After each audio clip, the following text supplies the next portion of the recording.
To create a comment for a student, you must be logged into the portal and on the report card screen. There are several different versions of this report card comments screen. You might just have a list of students with a comment notepad icon next to each name. You might have this screen with two comment boxes, like I do, or you might have a screen which looks similar to this one, but with grade items up here instead of this first comment box. However, no matter what your particular report card screen looks like, the process for entering a comment is exactly the same. All comment screens have these same text editing tools and rules. So, once you're in the comment screen, one option is to simply begin typing. This is the easiest, as the format will turn out looking exactly how you've typed it in. I'm in design mode, I go to preview mode, it looks the same. Okay. However, should you choose to create your comment in another word processing program, like Microsoft Word, and paste it in here, there are a few things you should be aware of. First of all, your formatting will probably be altered after you paste it.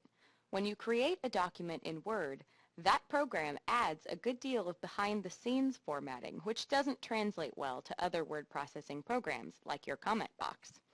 That is why we have created several different paste and format stripping options for you.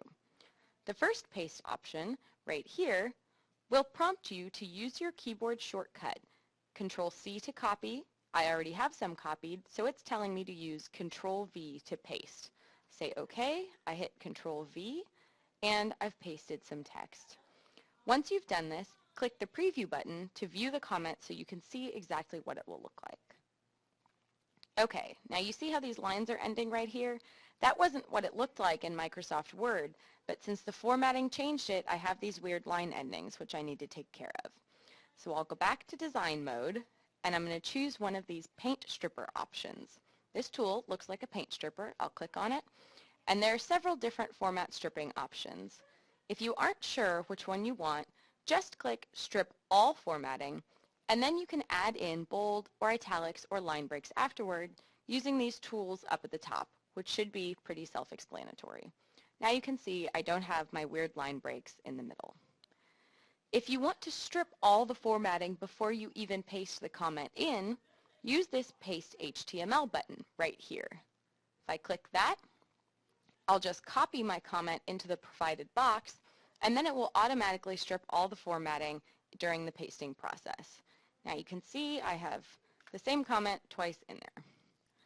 Once you have the text just the way you want it, with text enhancements, line breaks, bold, italics, etc., make sure you click the Preview button again so you can ensure that the finished report card will look like you think it will. And then, back in design mode, click this Save button right up here in the corner. You can always add pre-filled comments as well as these customized ones, and I go over those pre-filled comments in another video. Happy commenting!